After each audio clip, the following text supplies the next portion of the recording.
Quiero una vez más saludar a la amada iglesia con la paz de nuestro Señor Jesucristo. Que todos puedan tener un bendecido y feliz sábado el día de hoy. Vamos a estudiar un tema que hay un poco de controversia en lo que es el mundo protestante, el mundo cristiano. No controversia, no es la palabra más adecuada, sino muchas veces nos confundimos. ¿Cuál es la diferencia entre fe en Jesús y la fe de Jesús? Eso es lo que nosotros vamos a estudiar en esta mañana. Alguien puede decir, no, pero es lo mismo la fe en Jesús y la fe de Jesús es lo mismo. Hoy nosotros vamos a ver si es lo mismo. ¿Los dos es importante? Por supuesto que sí. Es importantísimo que tú y yo tengamos la fe en Jesús, pero que tú y yo también tengamos la fe de Jesús. Para empezar, quiero compartir con ustedes una cita. Si me pueden traer el control también, porfa. Y ahorita vamos a ver esta cita.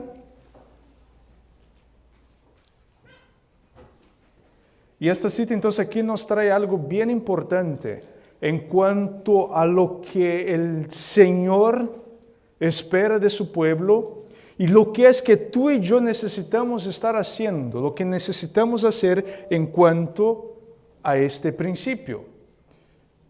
Hermana Alma, ¿usted puede leer, por favor? ¿Quién es el Señor para que obedezcamos su voz? La bandera que todos llevarán, que da voz al mensaje del tercer ángel, es cubierta por otro color que virtualmente la destruye. Esto se está haciendo. ¿Se aferrará nuestro pueblo a la verdad? Aquí está la perseverancia. Muy bien. La pregunta, el texto termina con una pregunta, ¿verdad? Si nosotros nos vamos a aferrar a qué? ¿Qué es lo que tú y yo debemos aferrarnos? A la verdad. Tú y yo debemos estar afianzados en la verdad. Bueno, yo estaba en la clase, dando la clase a los jóvenes, y yo entré al final y me quedó la pregunta que hoy la hermana Juanita dio la clase, ¿no? Y entonces ella mencionó que muchas veces, muchos no saben en qué consiste la verdad presente, en qué consiste el mensaje que debemos creer y predicar. Y ese es un problema hoy en día, porque hay una frase que dice, no, el que no sabe a dónde va, pues ya llegó. Si yo no sé cuál es el destino para mí, si yo no sé cuál es la obra, la misión de la iglesia, si no estoy afianzado en la verdad, tengo un serísimo problema. Porque ahora, ¿cómo que yo voy a presentar la verdad cuando yo no la sé? ¿Cómo es que yo voy a compartir a los demás algo que yo no entiendo, que no comprendo? Por eso es que el llamado es afianzarnos a la verdad. Ahora, ¿cuál es o qué es la verdad? Continúa la cita. Aquí está la perseverancia de los santos. Aquí están los que guardan los mandamientos de Dios y la fe de Jesús. Esta es nuestra bandera. Sosténganla en alto, porque es la verdad. La verdad para nuestros días, hay una palabra que me gusta mucho. Aquí está la perseverancia de ¿quiénes? ¿Quiénes son ellos? Nosotros, ¿verdad? Todos nosotros aquí. Entonces, ahí está la perseverancia. En otras versiones de la Biblia, va a decir la paciencia de los santos. ¿Y cuál es la característica principal de los santos? ¿Cuál es la verdad principal de ellos? Ellos tienen su fe depositada ¿en dónde? Ellos tienen su fe ¿en qué? En Jesús. Tienen la fe en Jesús, pero tienen la fe de Jesús también. Eso es algo muy importante que tú y yo debemos entender. Ahora, ¿qué es la fe de Jesús? Porque yo puedo mencionar aquí de la fe de Jesús y hablar, no, es que tenemos que tener la fe de Jesús. Pero la pregunta es, ¿en qué consiste la fe de Jesús? Pero antes de esto hay algo que yo quiero, antes de entrarnos a la fe de Jesús, nosotros vamos a ver, vamos a separar algunos minutos para analizar la fe en Jesús. Tenemos que analizar esto, entender la diferencia de uno y del otro. ¿Okay? Vayamos al libro de Gálatas, abrir nuestras Biblias en el libro de Gálatas. Gálatas capítulo 3. Vamos a leer el versículo 25 y el versículo 27, hasta el versículo 27. Gálatas capítulo 3, versículo 25 hasta el versículo 27. Y nos dice así. Pero venida la fe, ya no estamos bajo ayo, pues todos sois hijos de Dios por la fe en Cristo Jesús, porque todos los que habéis sido bautizados en Cristo, de Cristo estáis revestidos. Muy bien, el apóstol Pablo es que cuando vino la fe, nosotros no estamos bajo ¿qué? El ayo, ¿verdad? Para el mundo protestante, para el mundo evangélico, estar bajo el ayo es estar bajo ¿qué? La ley, los 10 mandamientos. En cortas palabras, lo que ellos interpretan, lo que ellos dicen es que una vez que tú aceptaste a Cristo, tú y yo ya no necesitamos guardar ¿qué? Los 10 mandamientos. Pero cuando tú y yo analizamos el libro de Gálatas, vamos a ver que el problema que estaba habiendo en Gálatas es que los hermanos en Gálatas estaban volviendo a las leyes ceremoniales. Por ejemplo, para poder pertenecer al pueblo de Dios, ellos creían que deberían circuncidarse. Y Pablo dice, una vez que vino la fe, y él empieza, oh Gálatas insensatos, y empieza a llamar la atención de ellos, una vez aceptaron al Señor por fe, ¿por qué van a volver a los rudimentos de la ley? Pablo aquí no está negando los 10 mandamientos. Lo que Pablo está haciendo contrario aquí para los Gálatas es, la salvación viene única y exclusivamente ¿en quién? Entonces, por la fe en Cristo Jesús. Una vez que yo acepto a Cristo, acepto el perdón de Cristo, entonces la fe en Jesús me da ¿qué? La salvación, muy bien. La salvación no viene por las buenas obras que tú y yo hacemos. No, con eso no estoy diciendo que entonces la ley dejamos a un lado. No es eso. Lo que estoy diciendo es que tú y yo no debemos guardar la ley para ser salvos, sino tú y yo guardamos la ley ¿por qué? Porque somos salvos en Cristo Jesús. Eso es lo que Pablo está diciendo. Entonces, cuando vino la fe en Jesús, ¿qué es lo que Cristo ha hecho que te da a ti y a mí la garantía de la salvación? ¿Qué es lo que Él tuvo que hacer? El sacrificio, entregar su vida por nosotros. Entonces lo que aquí es la fe en Jesús, esta fe aquí es el sacrificio perfecto de Cristo en la cruz del Calvario. Yo necesito de este sacrificio para obtener la salvación. Yo necesito de la vida perfecta de Cristo Jesús. Y eso es lo que Pablo está diciendo aquí. La fe en Jesús es importantísima. No vayan a un extremo de decir la fe en Jesús no existe, solo la fe de Jesús. Ahí tú vas a entrar en salvación por obras. Pero cuando tú tienes la fe en Jesús, tú la entiendes y aplicas en tu vida, esto te va a preparar para lo que nosotros vamos a ver en la segunda parte del tema. Vayamos al libro de Colosenses.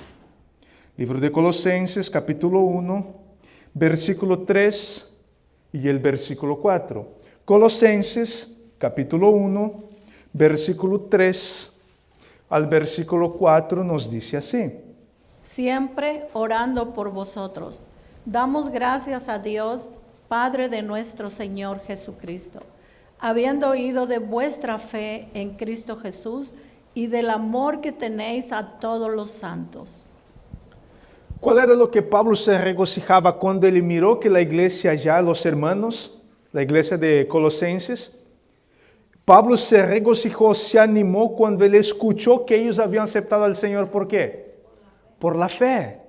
Ellos aceptaron, ellos tenían la fe de Jesús. Aceptaron el sacrificio de Cristo. Entonces Pablo empezó a analizar y ver que esta iglesia también había aceptado la justificación por la fe. Y esto era algo que le ocasionó regocijo en el apóstol Pablo. Y esto es algo que el libro Camino a Cristo, vamos a ver la siguiente cita que está en el libro Camino a Cristo, la página 18, nos dice así. Es imposible que escapemos por nosotros mismos del hoyo de pecado en el que estamos sumidos. Nuestro corazón es malo y no lo podemos cambiar. ¿Podemos nosotros por nosotros mismos escapar del hoyo de pecado que nos metimos? No. ¿Es por la fe en quién? En Cristo Jesús. Es únicamente a través del sacrificio perfecto de Cristo en la cruz del Calvario que tú y yo podemos escapar del hoyo de pecado. Y ahí la hermana White, la mensajera del Señor, menciona que cómo es nuestro corazón. Malo con ganas, ¿verdad? No es cualquier clase de malo, es malo, pero con ganas, con voluntad. Pero una vez ahora que tú aceptas el sacrificio de Cristo, la vida perfecta de Cristo, que tú aceptas y tienes la fe en Jesús, esto empieza a obrar algo en tu vida. Vamos a ver otro texto, vayamos al libro de Job, capítulo 14, versículo 4. Y Job nos vuelve a presentar el mismo problema. Nosotros estamos enfocando entonces en lo que significa o que representa la fe en Jesús. ¿Ok? Y aquí vamos a ver otro problema que Moisés nos presenta en el libro de Job. ¿Ok? Job capítulo 14, versículo 4. Para los que no sabían, el libro de Job, el autor es Moisés. Ese es el primer libro de la Biblia a ser escrito. No es el libro de Génesis, sino que es el libro de Job. ¿Okay? Job capítulo 14, versículo 4 nos dice así. ¿Quién hará limpio a lo inmundo? Nadie. Básicamente lo que Moisés está hablando aquí es prácticamente el mismo lamento que Pablo hace en Romanos 7. Miserable hombre de mí, ¿quién me librará de este cuerpo de muerte? Pero el mismo apóstol Pablo le viene con la respuesta en el versículo 25. Gracias doy a ¿quién? A Jesucristo, a Dios el Padre por Jesucristo, porque Jesucristo es el único que te puede librar a ti y a mí de este cuerpo de muerte, o es el único que puede. Cuando Job dice, ¿quién puede limpiar lo inmundo, convertir lo inmundo a lo limpio? Cuando Job dice nadie, él está hablando que no hay ningún esfuerzo humano que pueda purificarnos. ¿Puede el etíope cambiar su color? ¿Puede el leopardo cambiar sus manchas? De la misma manera, nuestros pecados están en la presencia de Dios. Tú y yo podemos amontonar jabón sobre nuestros cuerpos y la mancha de nuestros pecados siempre estarán delante de Dios. Pero cuando tú tienes la fe en Jesús, tú aceptas el perdón de Jesús, entonces lo imposible para ti y para mí se convierte en algo posible. Y mire, vamos a ver de nuevo el libro, vayamos a Colosenses de nuevo, capítulo 2, Colosenses capítulo 2, versículo 4 al versículo 5. Colosenses capítulo 2, versículo 4 al versículo 5. Y esto lo digo para que nadie os engañe con palabras persuasivas, porque aunque estoy ausente en cuerpo, no obstante en espíritu estoy con vosotros, gozándome y mirando vuestro buen orden y la firmeza de vuestra fe en Cristo. ¿Cómo nuestra fe en Cristo tiene que estar cómo? La firmeza es una fe firme, es porque, Porque es muy fácil que tú y yo nos resbalemos en este sentido de la salvación únicamente por la fe en Cristo Jesús. Un cristiano ordenado, un cristiano disciplinado, su fe estará únicamente depositada ¿en quién? En Cristo Jesús. Un cristiano desordenado, él va a dos extremos. O una vez salvo, salvo para siempre, no importa lo que yo haga, Cristo me salvó, Cristo murió en la cruz por mí y ya estoy salvo. Lo que muchos hoy llaman la predestinación. Si tú fuiste predestinado a ser salvo, no importa lo que tú hagas, el Señor te salvó y nadie te puede condenar. Pero hay el otro extremo de un cristiano desordenado, que él va al fuego del fanatismo en el sentido de salvación por obras. Veamos lo que la sierva del Señor, la hermana White, en el libro Camino a Cristo. La siguiente, reflejemos a Jesús. La justificación es lo opuesto a la condenación. La ilimitada misericordia de Dios se ejerce sobre los que son totalmente indignos. Él perdona transgresiones y pecados por amor a Jesús, quien se ha convertido en la propiciación por nuestros pecados, mediante la fe en Cristo. El transgresor culpable entra en el favor de Dios y en la firme esperanza de la vida eterna. La única manera, hermanos, la única manera que tú y yo podamos entrar en el favor de Dios es a través de la fe en Jesús. No hay otra manera. Tú no puedes acercarte a Dios. Tú no puedes pertenecer a la familia de Dios sin tener fe en el sacrificio de Jesús. Por eso que la Biblia dice que el que no tiene el Hijo, ¿qué pasó con esta persona? No tiene nada, ya está condenado. Porque para poder recibir al Padre, para poder estar bajo el favor, la gracia de Dios es únicamente a través de la fe en Cristo Jesús. Por eso que yo empecé diciendo que es importantísimo la fe en Jesús. Pero la fe en Jesús no va a tomar el lugar de la fe de Jesús. ¿Okay? Volvamos a Colosenses, capítulo 2, versículo 6. Colosenses, capítulo 2, versículo 6. Nos dice así. Por tanto, de la manera que habéis recibido al Señor Jesucristo, andad en Él. Mira, ahora aquí entramos en un punto importante. De la manera que hemos aceptado a Cristo Jesús, de la manera que hemos recibido la fe en Jesús, ¿qué debemos hacer ahora? Andar en Jesús. Ahora nosotros ya pasamos al siguiente punto. A Jesús, la salvación se acepta ¿por qué? Por la fe en Cristo Jesús. Pero debemos tener algo bien claro.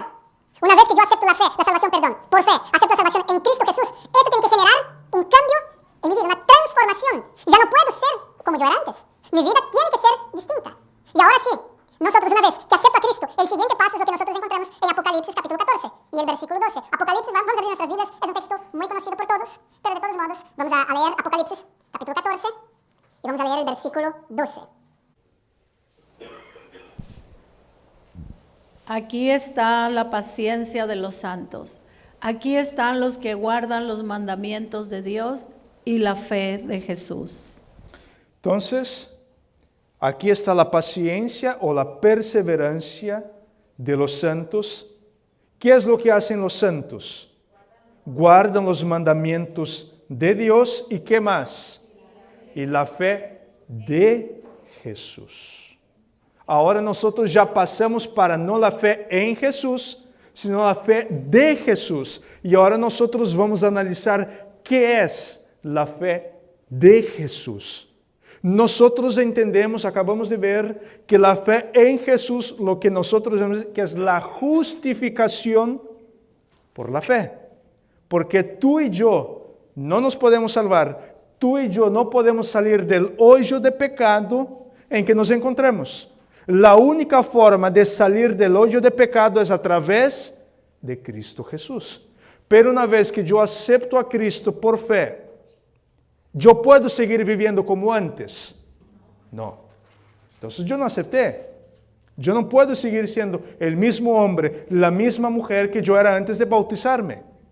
Entonces ahora, una vez que la persona acepta a Cristo por fe, esto tiene que generar una transformación. Y la palabra aquí, la fe de Jesús, también tiene el mismo significado que la fidelidad de Jesús.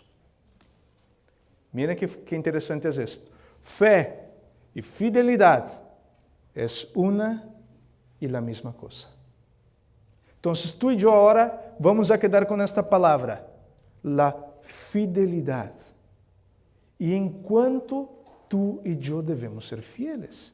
Acuérdense que en el Evangelio de Lucas, la Biblia dice que porque en lo poco fuimos fiel, ¿Qué es lo que Dios va a hacer? En lo mucho nos va a poner. Muchas veces, siempre en semanas de mayordomía, cuando se habla de este pasaje, se aplica a los diezmos y ofrendas, ¿verdad? La persona fue fiel en los diezmos y las ofrendas, Dios le va a dar mucho. Esa es una muy mala interpretación del texto. Cuando dice que en lo poco fuiste fiel, lo mucho, ¿qué es este mucho aquí que Dios nos va a poner? ¿Qué sería este mucho aquí, hermanos? El reino de los cielos, la vida eterna. ¿Qué sería lo poco en el pasaje? La tierra. Fiel en este mundo. Porque en este mundo fuiste fiel, pues te llevaré a la vida eterna. Entonces este texto aquí, ¿se puede aplicar a los diezmos y ofrendas? Sí, está bien, no está mal aplicarlo a diezmos y ofrendas, pero si solo es la aplicación que tú das, ahí sí estás mal, porque fiel en lo poco es en todo lo que tú y yo hacemos en este mundo, los 365 días del año. Vayamos al libro de Josué, capítulo 1, versículo 9. Josué, capítulo 1, y vamos a mirar el versículo 9. Josué, capítulo 1, versículo 9, nos dice así. Mira que te mando que te esfuerces y seas valiente. No temas ni desmayes, porque Jehová tu Dios será contigo en donde quiera que fueres. Para que Jehová pueda estar contigo y conmigo, ¿qué es lo que tú y yo debemos tener? Aquí viene diciendo, mira que te digo, y hay dos cosas, que te esforces y ¿qué más? Y que seas valiente. Entonces, es decir, la Biblia dice que la falta de fe, ¿qué es? Pecado. Muy bien. Sin fe es imposible, ¿qué? Agradar a Dios. Pero ¿qué fe es esta que dice que te esfuerces, que seas valiente, que tengas fe? ¿Qué fe es esta aquí ahora? La fe de Jesús. Esa es la fe para que Dios pueda estar contigo y conmigo. Tú y yo tenemos que tener esta fe.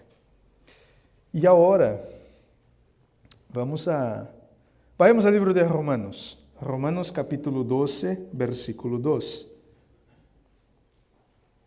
Romanos capítulo 12, versículo 2. Nos dice así. No os conforméis a este siglo, sino transformaos por medio de la renovación de vuestro entendimiento, para que comprobéis cuál sea la buena voluntad de Dios, agradable y perfecta. El apóstol Pablo viene diciendo que un cristiano genuino, él está prohibido de hacer ¿qué? Conformarse con ¿qué? Con este mundo, con este siglo, con las cosas, porque Jesús dijo, ¿no? Que nosotros somos peregrinos. Estamos aquí, pero no pertenecemos a este mundo. O sea, pero nosotros tenemos un problema. Porque nos gusta, nos agrada las cosas de este siglo. Y ahora, yo pido a Dios que me dé mucho tacto, mucha sabiduría para presentar qué es la fe de Jesús. Porque en este momento yo me voy a meter en trapos bien calientes. Y quizás yo vaya a caer a mal a algunos de ustedes hoy aquí. Pero no importa. La palabra de Dios se tiene que presentar tal como está, ¿verdad? Vayamos a 1 de Corintios capítulo 5, versículo 11. 1 de Corintios capítulo 5, versículo 11. 1 de Corintios capítulo 5, versículo 11 nos dice así. Más bien os escribí que no os juntéis con ninguno que, llamándose hermano, fuere fornicario o avaro o idólatra o maldiciente o borracho o ladrón, con el tal ni aún comáis. Mira qué serio es esto. A los borrachos, tú y yo no debemos hacer ¿qué? Ni siquiera sentar a la mesa con ellos. A los fornicarios, a los adúlteros, a los idólatras. Pero yo quiero destacar la parte final. Hay un grupo allí también. ¿Cómo la Biblia lo llama este grupo? Los ladrones. No debemos ni siquiera sentar con ellos. Por eso que yo les dije, esto aquí va a estar un poco delicado de presentar. Va a estar un poco difícil, pero es la palabra de Dios. Entonces tome como un llamado del Señor para nosotros. No como un regaño, una reprensión del hombre. Yo no estoy reprendiendo a nadie aquí. Eso es lo que ayer, como los que estuvieron en la clase, ayer el pastor dijo que cuando tú vas a dar un estudio bíblico, tienes que presentar temas para confrontar, para desafiar al pecador. Esos son los estudios que tú y yo debemos presentar a la gente. Cuando ya presentaste lo básico, quién es la Biblia, quién inspiró la Biblia, quién son los autores de la Biblia. Cuando ya la persona ya aprendió lo básico, lo que sigue es temas para confrontar, llamar el pecado por su nombre, llamar el pecador al arrepentimiento. Y entonces esto aquí también es lo mismo. Ahora veamos lo que la sierva del Señor. Quiero compartir algunas citas con ustedes, hablando de este punto, de este principio aquí. Consejos para la iglesia es la primera cita que vamos a ver. Todo lo que se retiene de lo que Dios pide, o sea el diezmo, queda registrado en los libros del cielo, como un robo hecho a él. Los que lo cometen defraudan a su Creador, y cuando se les presenta este pecado de negligencia, no es suficiente que cambien su conducta y empiecen desde entonces a obrar según el debido principio. Cuando tú y yo estamos reteniendo lo que pertenece a Dios, que son los diezmos y las ofrendas, ¿a quién estamos robando? Pero mira un detalle interesante. Todo esto, ¿y dónde queda anotado? En los libros del cielo. ¿Cómo llamamos este libro? El libro de memoria. Está registrado allí. Es como que esto, tú o yo, o sea, estamos robando a Dios. Y esto queda anotado en los libros del cielo. Pero aquí ahora viene lo más importante, mis hermanos. Lo más importante, mira lo que continúa la cita. Vamos a la siguiente cita. Esto no corregirá las cifras escritas en los registros celestiales por su desfalco de la propiedad que se le ha confiado, para que la devuelvan al prestamista. Deben arrepentirse de su infidelidad para con Dios y de su vil ingratitud. Cuando tú y yo retenemos lo que pertenece a Dios por derecho, porque el 100% del ingreso pertenece a ¿quién? A Dios, vamos a ser sinceros. Dios es dueño del oro y de la plata.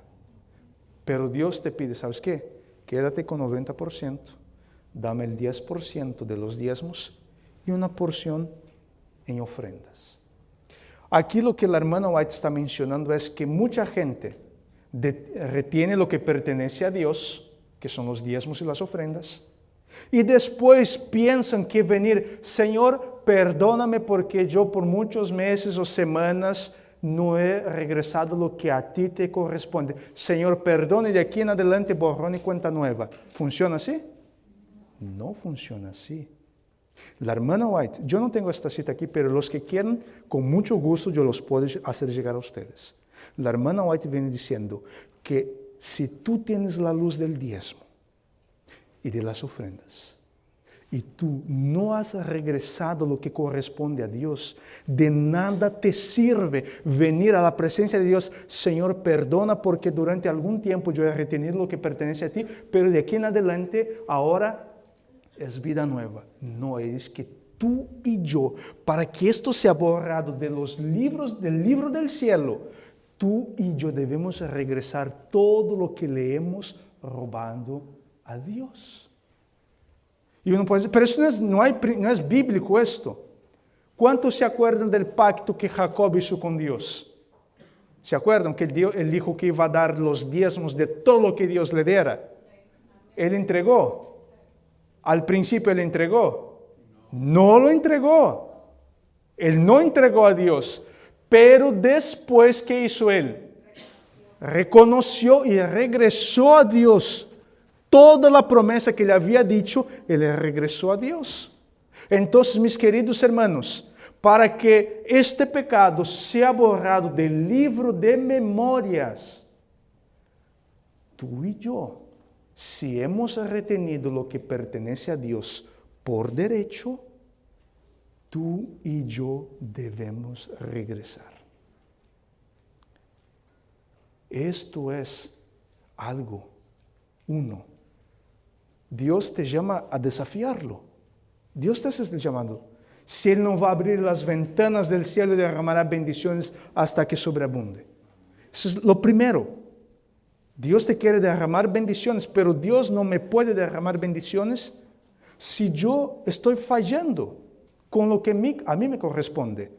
Es como lo mencionó el pastor ayer, eso es una sociedad entre tú y Dios. Pero ¿cómo es que Dios va a cumplir con la parte de su sociedad si yo, el otro socio, no estoy haciendo la parte que a mí me corresponde? Y el otro punto muy importante, mis queridos hermanos, la Biblia dice que ningún ladrón entrará en el cielo. Es muy serio esto. Aquí entra la fe de Jesús, que es la fidelidad. Por eso que yo les dije que aquí vamos a entrar en cosas un poco difíciles de escuchar. Pero es lo que está escrito. ¿Qué podemos hacer con lo que está escrito? Mire la siguiente cita. Otro problema que hay. La siguiente cita. Algunos han estado descontentos y han dicho, no pagaré más mi diezmo, porque no tengo confianza en el modo en que se manejan las cosas en el centro de la obra. Pero, ¿robaréis a Dios porque os parezca que la dirección de la obra no es correcta? Aquí está otro problema, que esto pasa en todas las iglesias. Pasa esto. La gente, yo voy a andar enriqueciendo a hombres ahora. Yo no voy a enriquecer a ningún pastor. Y empiezan a retener. O no, es que a mí no me transmite confianza, o a mí me cae mal aquel, o a mí me cae mal el otro. Y entonces, ¿sabes qué? Yo no voy a dar nada. Pero ahí está diciendo que si tú y yo tenemos esta clase de pensamiento, ¿qué estamos haciendo? La parte final termina. Estamos robando a Dios. Otro punto muy importante, que muchas veces nosotros tenemos el hábito de, por ejemplo, yo tengo mi trabajo principal, pero tengo un segundo trabajo con un ingreso que no es el ingreso principal. Y hay muchas personas que tienen el hábito de solo diezmar del trabajo principal. Por ejemplo, si yo rento o una máquina, si yo rento un cuarto, si yo rento mi auto, lo que yo vaya a rentar, de esto también tengo que diezmar.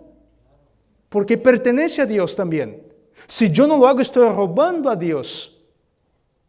Porque hay que entender que los judíos, ellos diezmaban de todo. De todo lo que venía a la mano de ellos diezmaban. Otro punto importantísimo aquí, ahora está llegando el periodo de los taxes. Si lo que tú vas a recibir del Estado es de lo que ya está diezmado, tú ya diezmaste de esto, no hace falta diezmar de nuevo. Pero si lo que me están regresando, mucho de allí fue algo que yo no lo he diezmado, entonces tengo que diezmar también. Y hermanos, para que no quede a nada en la mente de nadie aquí, no estoy diciendo porque quiero meterme en lo financiero de ustedes. Quiero meter mi mano en la billetera de ustedes. No es nada de esto. Esto es un tema aquí para que tú y yo estemos en orden con Dios. Sinceramente, mira, una vez hasta mi esposa dijo, no deberías haber dicho esto. Porque dijo, porque va a sonar un poco mal. No porque es grosero ni nada. Pero vuelvo a repetir para que quede claro, mis queridos hermanos, en mi vida espiritual, en mi comunión con Dios, no me afecta en nada si ustedes diezman o no. A mí no va a cambiar nada de mi vida. Pero la vida de ustedes va a estar en problema con Dios. Entonces el punto aquí es, y no piensen, no, es que le van a bajar el sueldo si le bajan los diezmos. Queridos hermanos, yo estoy hablando aquí, es para la salvación de ustedes. Es para que todos nosotros estemos en armonía con Dios. Veamos la siguiente cita.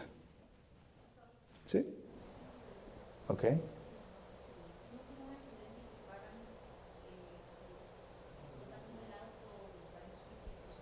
Ajá. Si del auto, el dinero que compró el auto estaba diezmado, no hace falta diezmar. Se tiene que diezmar de lo que no es diezmado. Pero lo que entró, digamos, de los taxes, de la seguridad, es algo que ya estaba diezmado, no hace falta. ¿Okay? Veamos la siguiente cita. Me ha sido dado un mensaje muy claro y definido para nuestros hermanos. Se me ordena que les diga que están cometiendo un error al aplicar el diezmo a diversos objetos, que aunque buenos en sí, no son el objeto al cual el Señor dijo que debe aplicarse. Los que hacen tal uso del diezmo se apartan del arreglo del Señor. Dios juzgará estas cosas.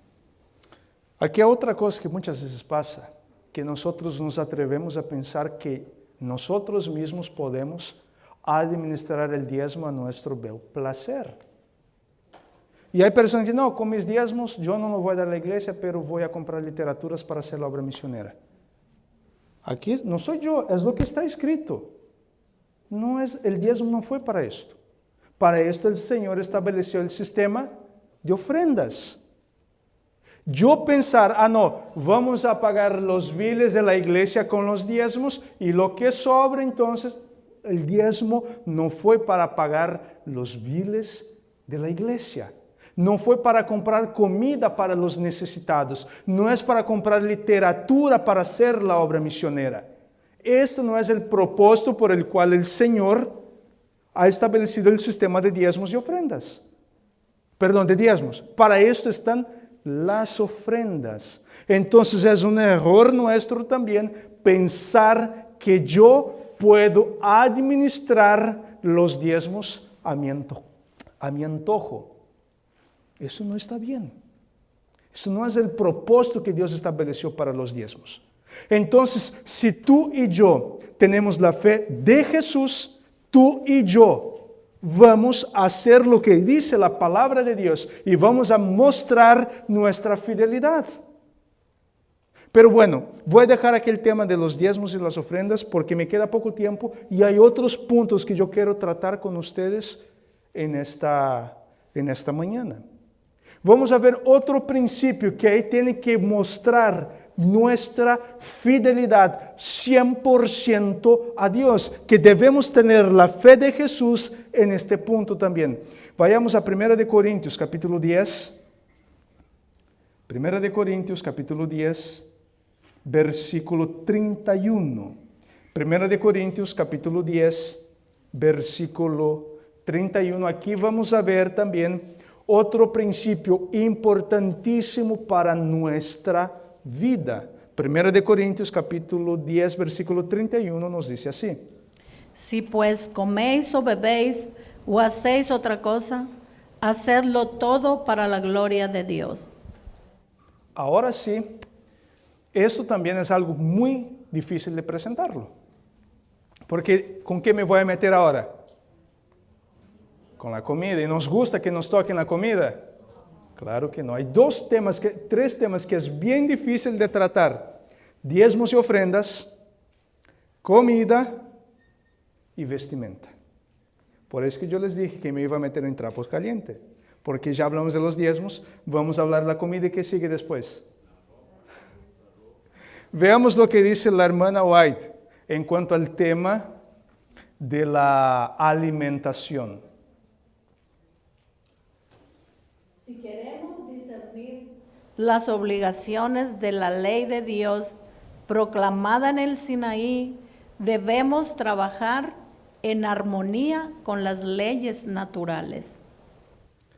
Para que tú y yo podamos discernir los 10 mandamientos, ¿cuál es el otro principio que debemos tener bien claros, bien vivos, bien sólidos en nuestro medio?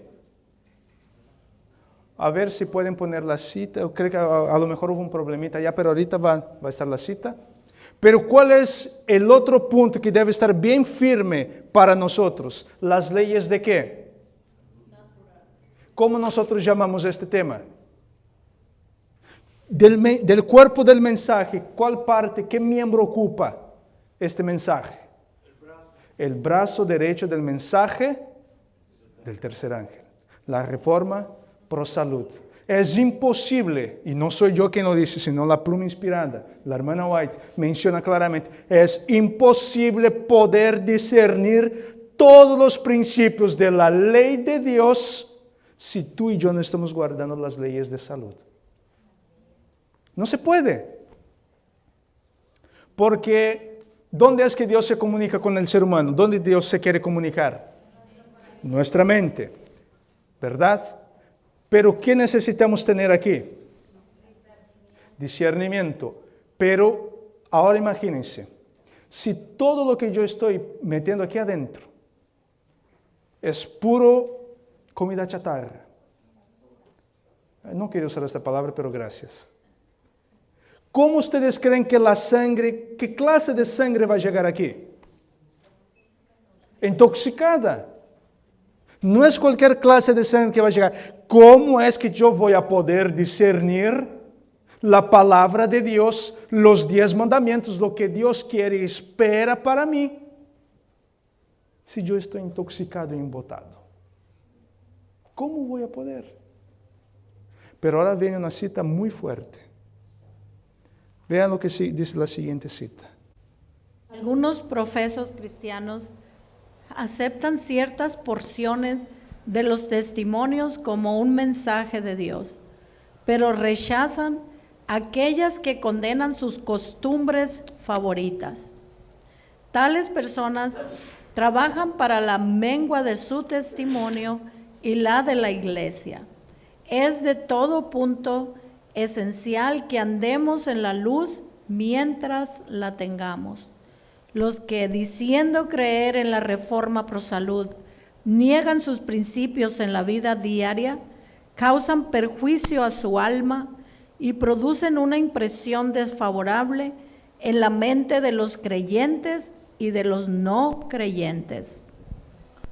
Miren qué serio es esto, hermanos. Los que tienen, todos aquí tenemos la luz de la reforma pro salud, ¿verdad?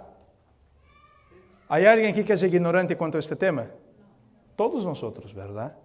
Pero los que teniendo luz en cuanto a la reforma pro salud y no la viven y están negando esta luz, es un instrumento poderosísimo en las manos de Satanás.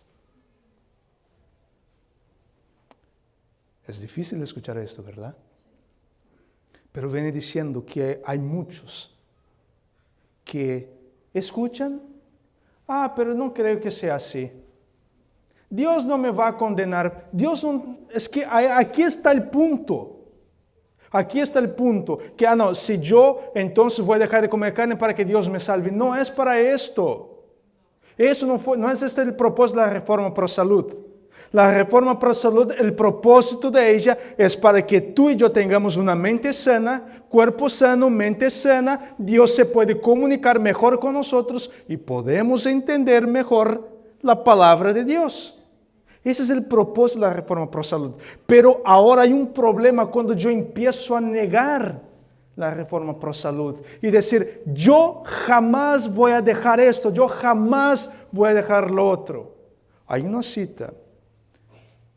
Yo la tengo, no está aquí, pero los que quieran yo les puedo dar también, en que la hermana White dice, no se puede orar por una persona que está enferma cuando ella está quebrantando las leyes de salud. Si yo estoy quebrantando las leyes de salud y voy a pedir oración, no se puede orar por esta persona mientras ella no cambie su régimen alimenticio. Es serio esto, hermanos. Y nunca falta, dentro de nuestro medio también, muchas veces, chistes en cuanto a la reforma pro salud. Es triste esto. Pero si yo hago chistes de esto, mis queridos hermanos, ¿de qué me estoy burlando? De Dios. Veamos la siguiente cita. Muchos que están hoy solamente medios convertidos con respecto al consumo de carne, abandonarán el pueblo de Dios para no andar más con él. Wow. Los que están medios convertidos en cuanto al tema del dejar el consumo de ¿qué? De la carne. Los que están medio convertidos dejarán al pueblo de Dios ¿para qué? Para nunca más se unir a ellos. Y ahora pensar de aquellos que dicen, yo jamás voy a dejar de comer carne. Yo no creo en esto. ¿Qué hablar de esto? Miren, hermanos, la hermana White dice que nosotros no hacemos como punto para que una persona se convierta en miembro de la iglesia el dejar de consumir carne. Ese no es un requisito que nosotros ponemos para que la persona, para unirse, tiene que dejar la carne. Pero dice, no se puede confiar en los consejos y criterios de hermanos carnívoros. Ella dice, no se puede fiar de ningún pastor que coma carne. Tanto a pastores como líderes de iglesia. Si es carnívoro, no se puede confiar en su criterio o en su discernimiento espiritual. Y no es fácil, yo les dije, no es fácil. Yo estoy aquí, Señor, ayúdame después que salí de aquí. Pero es lo que está escrito, mis hermanos. La persona que tiene la fe de Jesús tendrá la fidelidad de Jesús y escuchará la palabra de Dios y aplicará en su vida. Eso es la fe de Jesús. Yo escucho la palabra y yo aplico en mi vida. ¿Nos duele? Por supuesto que sí. Y ni hablar de los dulces, de los postres, ni hablar de los refrescos, el café helado, que es la Coca-Cola, ¿no? La Pepsi-Cola, o el café, las bebidas energéticas. Yo no me metí en esto, pero tú y yo sabemos que eso no está bien. Nos cuesta muchísimo. Nos duele dejar esto. Por eso que la Biblia dice que si tu mano derecha te es motivo de pecar, ¿qué debo hacer? Cortarla. Es mejor ir al cielo sin una mano, sin un brazo, que con el cuerpo completo ir a ¿dónde? Al infierno. Entonces, mis queridos hermanos, ¿por qué es que el Señor dejó? Mira, hay gente que dice, es que esto no es punto de salvación, que eso no es tema importante. Que si no fuera importante, ¿cuántos libros la hermana White escribió sobre el tema de salud? Varios. Ahora hago un desafío. Presénteme un libro que ella escribió hablando de Daniel o Apocalipsis. Un libro. No lo hay. Pero hay gente, no, a mí me predique de Daniel y Apocalipsis. No me venga con eso, que eso no es punto de salvación, que eso no es tema importante. Lo importante es hablar del papado. Lo importante es hablar de las bestias, de la ramera. Esto es secundario. Pues dame un libro. No lo hay. Ella hizo comentarios. Sí lo ha hecho comentarios de Daniel y Apocalipsis. Pero el Señor le entregó este mensaje tan importante. El tema de la reforma pro salud.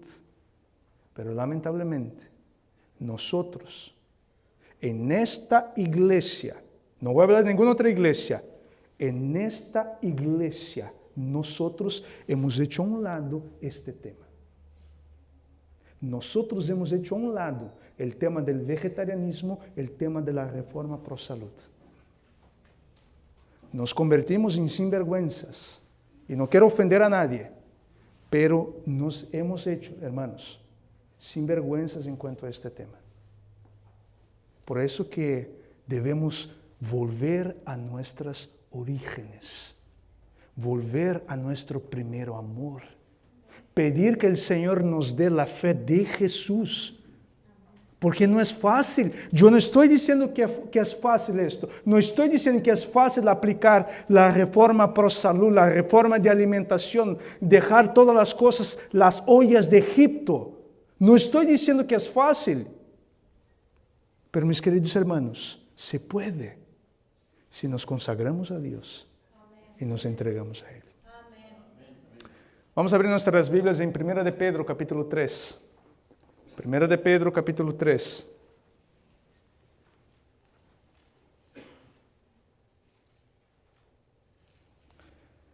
Versículo 1 al versículo 3.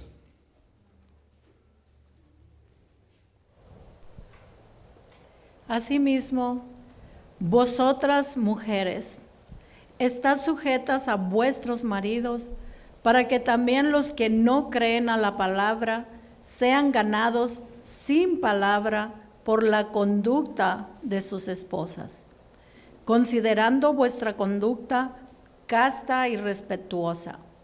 Vuestro atavío no sea el externo de peinados ostentosos, de adornos de oro o de vestidos lujosos. La Biblia tiene muchos textos que nos hablan en cuanto a la vestimenta. La Biblia nos habla mucho en cuanto a los adornos, al uso de joyas, al uso de pinturas.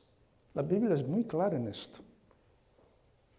Por ejemplo, el libro de Deuteronomio, no vamos a abrir, pero el libro de Deuteronomio, porque la Biblia considera y llama idólatras a aquellos que se adornan mucho. Y la Biblia dice que Dios los tiene por malditos. Aquellos que se adornan de una forma oculta, a esconder, no va a haber nadie de la iglesia, entonces yo puedo ponerme mis adornos. ¿A quién queremos engañar? ¿A Dios podemos engañar? Por supuesto que no. Por ejemplo, si no vamos a abrir, pero si vamos al libro de Apocalipsis, ¿cómo era la vestimenta de la ramera? Llena de cadenas, brazaletes, anillos, joyas, toda pintada. ¿Y cómo están las características de la iglesia, la novia de Cristo? ¿Cómo es su vestimenta? ¿Cómo es su forma de ser? Sin adornos. Porque lo más hermoso de ella, ¿qué es? Su carácter, muy bien. Y algunos dicen, no, pero en el Antiguo Testamento allá las mujeres israelitas usaban aretes, usaban anillos. Es cierto, usaban aretes, usaban anillos.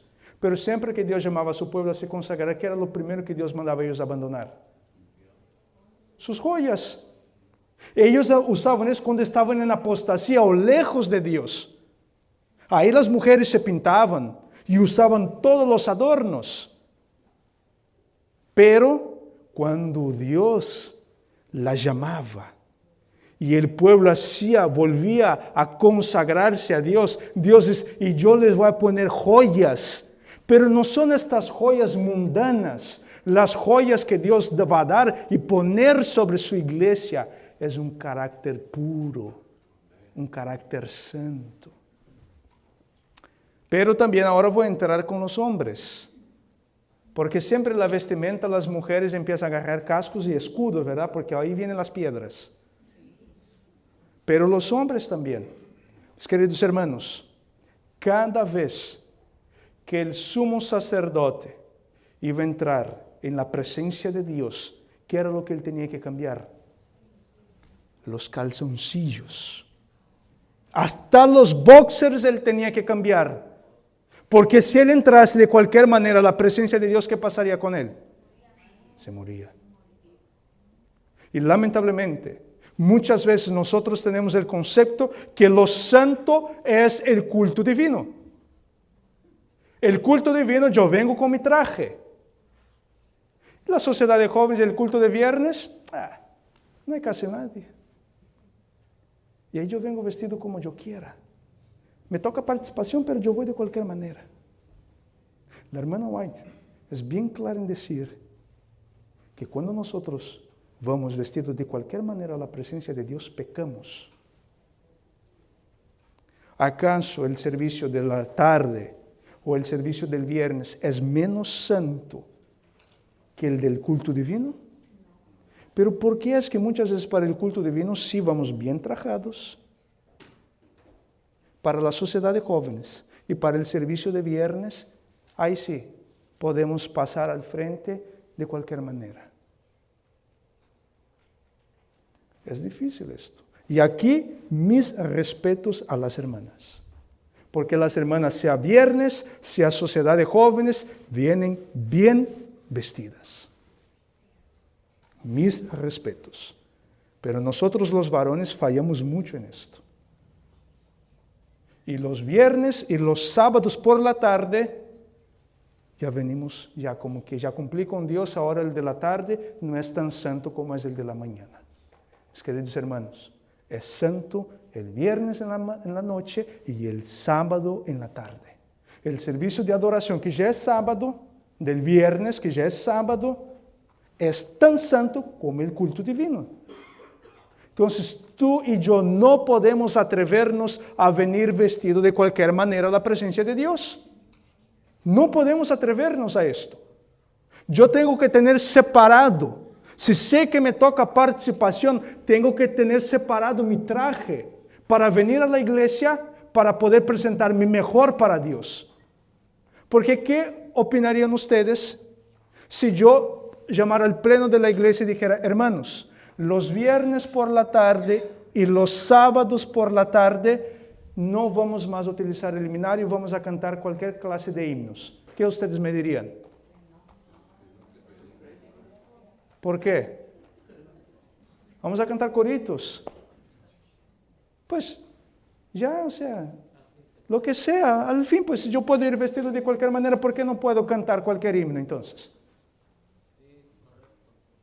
Entonces hay que entender, si la música soy estricto, si con la alabanza soy así, con la vestimenta también. Debemos ser así. Así hablad y así proceded como los que han de ser juzgados por la ley de libertad, por la ley de Dios. Entonces, mis queridos hermanos, debemos hacer reformas en cuanto a nuestra vestimenta también. Veamos una cita.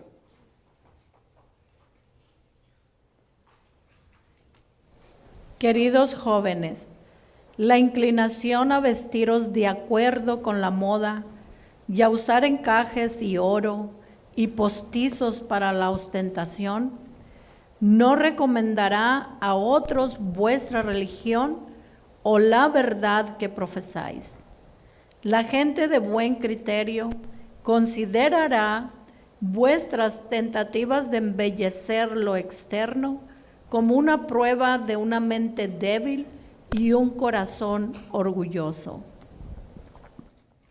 Cuando yo quiero llamar la atención a lo externo, ¿qué es lo que yo estoy demostrando a Dios?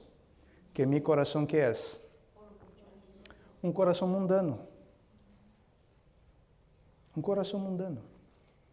Porque lo más hermoso para Dios, ¿qué es? Un corazón limpio, un corazón puro. No lo externo. Por ejemplo, el pueblo de Dios se tiene que diferenciar por su forma de vestir. Eso es lo que tiene que llamar la atención. Eso es lo que debemos predicar a los demás de esta manera con nuestra vida. Pero mis queridos hermanos, y especialmente los jóvenes aquí, si tú y yo nos vestimos como los mundanos, ¿qué diferencia hay? ¿Qué diferencia hay? Si para ir a la Casa Blanca, yo no puedo ir con mi pantalón jeans, mi tenis y mi suéter, ¿lo van a dejar entrar? Jamás. Para ir a la corte, acá en Phoenix, para ir a la corte, no te van a dejar entrar así. Y esto porque te estás presentando ante un hombre. Imagínate presentarte en la presencia de Dios. Nadie podía ir de cualquier manera a la casa de Dios. Pero hoy en día, y nosotros como padres muchas veces, no enseñamos esta regla a nuestros hijos y dejamos que vengan vestidos de cualquier manera. Y en veces, como el mundo, no se puede, hermanos. Porque ¿qué estamos enseñando a nuestros hijos? Y después, cuando estén adultos o grandes, ahí vamos a querer enseñarles a reforma de vestimenta. Se enseña cuando son chiquitos. Ahí es cuando se enseña a ellos. Veamos la siguiente cita. Hay un vestido que cada niño y cada joven puede buscar inocentemente. Es la justicia de los santos. Si tan solo fueran tan dispuestos y perseverantes en obtener esto, como son en arreglar sus vestidos de acuerdo con las modas de la sociedad mundana, pronto estarían revestidos con la justicia de Cristo y sus nombres no serían borrados del libro de la vida. Ahí está. Ese es el adorno principal para nuestros hijos y para nosotros. El carácter.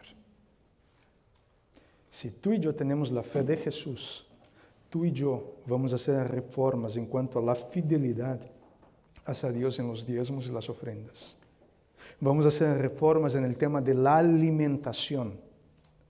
Vamos a hacer reformas en el tema de la vestimenta.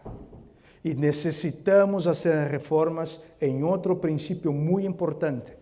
¿Alguien aquí sabe cuál es? Que algo que todos nosotros debemos hacer reformas. La Biblia dice que si nosotros retiremos nuestro pie del día que y llamarlos delicia de quién, ¿cuál es la promesa que Dios nos dará? ¿Cuál es la promesa que Dios nos da? Que nosotros vamos a disfrutar de toda la herencia que fue dada a nuestro padre Jacob. Pero el día del sábado, ¿de quién es? El Señor. Tú y yo necesitamos hacer reformas en cómo se debe guardar el sábado. Y hay un pecado que quizás todos nosotros ya lo hemos cometido. Veamos la siguiente cita. Nadie debe sentirse libre para pasar el tiempo santificado de una manera que no sea provechosa. Desagrada a Dios que los observadores del sábado duerman durante gran parte del sábado. Deshonran a su Creador al hacerlo. Por su ejemplo, dicen que los 6 días son demasiados preciosos para que ellos los pasen descansando. Deben ganar dinero, aunque sea privándose del sueño que necesitan, y lo recuperan durmiendo durante el tiempo santo. Luego se disculpan diciendo. Ahorita continúa. Pero creo que es consejo para la iglesia. La hermana White dice que pecamos cuando nos desgastamos tanto en la semana que el sábado no tenemos nada de energía. Es un pecado. Y aquí viene diciendo que para muchos los 6 días de la semana es tan importante que se privan del sueño, se privan del descanso y después lo quieren recuperar todo ¿cuándo? Eso es un pecado, hermanos. ¿Cuántos de nosotros aquí tenemos el hábito de dormir los días de la semana? Creo que nadie, ¿verdad? Porque estamos tan ocupados, estamos tan atareados, pero el 7º día, ahí sí damos el gusto, ¿verdad? Muchas veces. Y muchas veces Venimos hasta la sociedad de jóvenes con cara de quien apenas se despertó. Eso no es guardar el sábado. Eso no es guardar el sábado. Es quebrantar el día de sábado. Porque los 6 días de la semana, como es para mí, yo soy lo más importante. Yo los dedico todas las horas que pueda. Y el sábado es, bueno, Señor, tú sabes, ando bien cansado, hoy no voy a ir a la iglesia. O hoy voy a llegar solo para el culto divino. O es más, quedo en la casa viendo por la televisión, por el YouTube, por la plataforma que sea. Veamos la siguiente cita. El sábado fue dado como día de reposo. No me privaré del descanso para asistir a la reunión, porque necesito descansar. Los tales hacen un uso erróneo del día santificado. Y hay muchas otras citas más sobre el sábado. Yo procuré para cada tópico que iba a tratar aquí con ustedes, agarrar de 3 a 4 citas. Del sábado agarré 2 citas nomás. Otra cosa que la hermana White menciona, que damos mal uso del sábado cuando pasamos todo el día metidos dentro de la iglesia. El sábado no fue hecho para que tú y yo estemos todo el día metidos dentro de la iglesia. Eso no es el propósito del sábado. Pasamos unas horas del sábado dentro de la iglesia adorando a Dios, pero también debemos, porque hay otra obra que hay que hacer en el día de sábado. Y debemos hacer esto también. Pero mis queridos hermanos, debemos hacer reformas en cuanto a cómo guardar el día de sábado. Y una vez más vuelvo a repetir, no lo tomen esto como regaño, no lo es.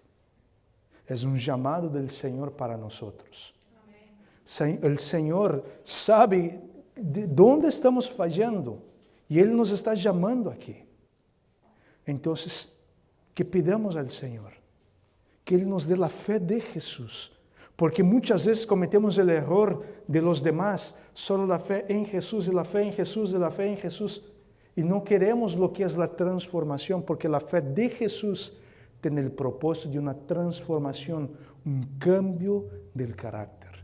Nuestro carácter necesita de un cambio de 180 grados, porque 360 tú y yo volvemos a lo mismo. 180, yo estaba en esta dirección y yo vuelvo. El llamado del Señor es este. Sinceramente, yo no sé, de los tópicos que hemos tratado aquí, yo no sé cuál es el que más le cuesta a usted. No sé si es el tema del dinero, de los diezmos y las ofrendas. Quizás hay alguien aquí que no tiene fe en ese sentido y tiene miedo de que puede que si yo empiece a diezmar me va a faltar para los biles, me va a faltar por aquello, o por puro egoísmo también, no lo voy a hacer y no lo quiero hacer y nadie me va a obligar a hacer. Puede que también haya alguien así, espero en Dios que no, pero puede que haya. Si quizás para algunos aquí es el tema de la alimentación, quizás un día tú fuiste vegetariano, o quizás hasta vegano, en el sentido de nada de consumir nada animal, y hoy volviste a comer carne, y estás en la lucha porque quieres dejar, pero no puedes dejar, se te hace más fuerte la tentación. Quizás para algunos aquí, su mayor tentación, su mayor debilidad son los dulces, los postres, las bebidas azucaradas. Puede que también haya alguien aquí que esta sea su debilidad, que esta sea su talón de Aquiles, como decimos comúnmente, ¿no? O quizás para algunos aquí sea el tema de la vestimenta, tanto hombres como mujeres, el tema de las joyas, las pinturas. Puede que alguien aquí tenga esta lucha interna y que sabe que está mal, pero no lo logra dejar.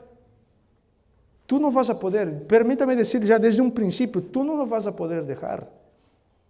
Tú no puedes dejar, porque tú por ti mismo no puedes vencer el pecado.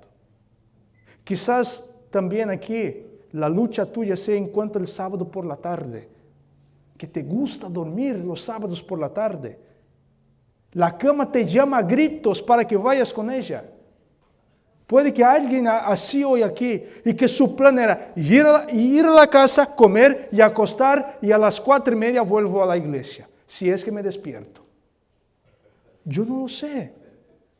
Puede que haya alguien aquí así. Yo escucho bien, ¿eh? Yo no lo sé, mis queridos hermanos, pero el llamado del Señor para ti y para mí hoy es: pidamos a Él la fe de Jesús, la fidelidad de Jesús, para poder ser obediente como Cristo fue obediente al Padre. Porque, mis queridos hermanos, nadie que no tenga una obediencia como la obediencia de Cristo podrá estar en la presencia de Dios. Y yo soy el primero que necesito de esto. Soy el primero que necesito pedir que Dios me ayude en mis debilidades, en mis pecados, en mis luchas. Si tú sientes que tú por ti mismo, hay luchas ahí que tú has estado luchando y no has podido vencer, te invito a que vengas aquí conmigo, para que juntos podamos orar. Porque, mis queridos hermanos, la Biblia nos dice, el llamado del Señor es que nos esforcemos y que seamos valientes. El reino de los cielos es para los valientes, no para cobardes. El Señor te llamó a ti y a mí para que nosotros seamos extraordinarios, no ordinarios. Debemos ser extraordinarios. Y solo el Señor nos puede ayudar en esto. Porque por nosotros mismos, olviden, lo hemos luchado, lo hemos tratado y hemos fracasado. Pero como el texto que siempre mencionamos aquí en la iglesia, todo lo podemos en Cristo que nos fortalece. Los invito a que nos pongamos de rodillas. Bondadoso Dios y eterno Padre, aquí está tu iglesia, Señor, de rodillas ante tu presencia. Y en esta mañana, Señor, hemos reconocido que hay pecados en nuestras vidas que no lo hemos podido abandonar. Hay reformas en nuestras vidas que necesitamos hacer, pero por nosotros mismos no podemos. Señor, tú conoces las debilidades, las dificultades de cada hermano que está aquí en esta hora. Los pecados que hay en sus vidas, las luchas internas que cada uno trae. Y ellos hoy, en esta mañana, Señor, en esta tarde ya, ellos están reconociendo ante ti y ante el universo que necesitan de tu ayuda. Este compromiso, Señor, es contigo, no es con el hombre.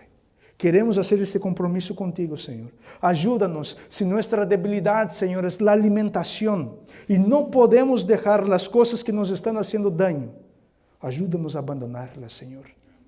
Si nuestros pecados, Señor, es en el tema del dinero, que nos gusta mucho el dinero y no tenemos fe y no queremos regresar lo que pertenece a ti, Señor. Y quizás te hemos estado robando por muchos años. Señor, ponga en nuestro corazón la confianza, la seguridad de regresar a ti lo que te corresponde. Amén. También, Señor, en el tema de nuestra vestimenta. Hemos fallado, Señor, porque muchas veces nos vestimos y venimos a tu casa, Señor, como si estuviéramos yendo a una fiesta, a un lugar casual. Pero sabemos que debemos, Señor, venir con nuestra mejor vestimenta a tu presencia. Pónganos, Señor, esta confianza, esta seguridad, Padre, y este deseo de hacer una reforma en nuestras vestimentas. Y que en cada momento que nos toque participar, que podamos tener en mente, me voy a presentar ante Jehová y ante Él mi mejor. También, Señor, el tema del sábado. Muchos quizás tienen esta lucha, el deseo de acostarse y dormir las horas del sábado. No queriendo salir para hacer tu obra, no queriendo, Señor, hacer la obra misionera y ganar almas para ti. Señor, ponga en nosotros también este deseo. Ayúdanos, Padre, en esta debilidad. Y las demás debilidades que quizás aquí los hermanos estén haciendo oraciones silenciosas en sus mentes, Padre, confesando y pidiendo poder para vencer algún pecado que hay en sus vidas, que tú puedas darnos, Señor, una doble porción de tu Santo Espíritu, para que podamos vencer con tu poder los pecados que nos están aislando de ti. Gracias te damos, Señor, porque por fe Creemos que tú escucharás esta oración y que tú la vas a contestar de acuerdo a tu santa y divina voluntad. Esta oración, Padre, nosotros no hacemos en nuestros méritos porque no hay ninguno. Esta oración hacemos en los méritos de Cristo Jesús y tu pueblo dice amén. Amén.